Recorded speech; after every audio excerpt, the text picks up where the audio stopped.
আসসালামু আলাইকুম।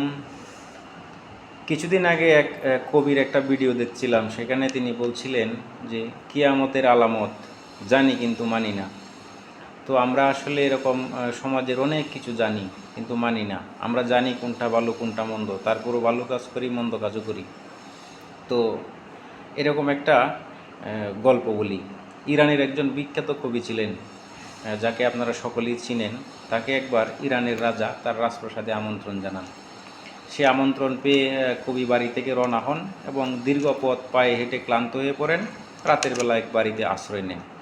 তো তিনি যেহেতু সাধারণ জীবনযাপন করতেন, সেই বাড়িওয়ালা তাকে সাধারণভাবে আপ্যায়ন করলো এবং পরদিন তিনি ঘুম থেকে উঠে আবার রাজপ্রাসাদের দিকে রওনা হলেন।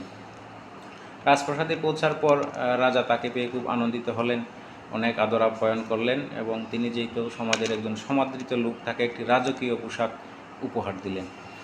তো সেই পোশাক পরিধান করে কবি তার বাড়ির দিকে রওনা হন এবং প্রতিমধ্যে আবার ক্লান্ত হয়ে পড়লে সেই আগের বাড়িতেই আশ্রয় নেন। তো এইবার বাড়িওয়ালা তার পোশাক আশাক দেখে তো হচ্ছকিত হয়ে গেল এবং তাকে অনেক আদর আপ্যায়ন, উন্নত মানের খাবার দাবার নিয়ে আসলো। সেগুলো যখন খেতে দিল, সেই কবি কিন্তু সেই খাবারগুলো না খেয়ে তার জামার পকেটে ঢুকাচ্ছিলেন।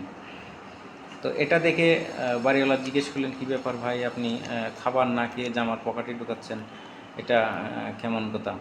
তো তিনি বললেন, আসলে আমি তো গত রাতেও এখানে ছিলাম, আপনারা সাধারণভাবে আপ্যায়ন করেছেন।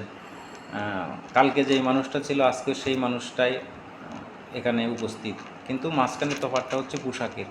তো আপনি তো আসলে আমাকে দেখে এই খাবারগুলো দিচ্ছেন না, এই রাজকীয় পোশাক দেখে রাজকীয় খাবার দাবার দিচ্ছেন, কাজে এই খাবারগুলো আমার নয়, এগুলো পোশাকের।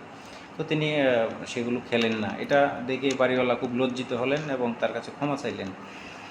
তো কবি তাকে ক্ষমা করে দিলেন এবং তার পরিচয় দিয়ে সেই বাড়ি থেকে ত্যাগ করলেন। তো এই থেকে যে গল্পের শিক্ষাটা, এটা কিন্তু আমরা সকলেই জানি। আমরা এই গল্প অনেকেই জানি, অনেকেই করেছি, গল্পের কবির নামও জানি। তো আমাদের শিক্ষাটা কি, আমাদের সমাজ কি আসলে সেই অবস্থা থেকে এখনও পরিবর্তিত হয়েছে? আমরা কি বাড়িতে সাধারণ মেহমান আসলে, অতিথি আসলে যেভাবে আপ্যায়ন করি, ধনী মেহমান আসলে, গাড়িওয়ালা বাড়িওয়ালা মেহমান আসলে কি সেভাবে আপ্যায়ন করি? আমার মনে হয় না। আমরা হয়তো অনেকে করে থাকেন, আলহামদুলিল্লাহ, ভালো। তবে আমার মনে হয় আমাদের সমাজে এখন এমন রয়েছে যে আমরা আসলে পোশাক দেখেই মানুষের সম্মান করি, এটাই বাস্তবতা। এই থেকে আসলে উত্তরণ হওয়া উচিত আমি মনে করি।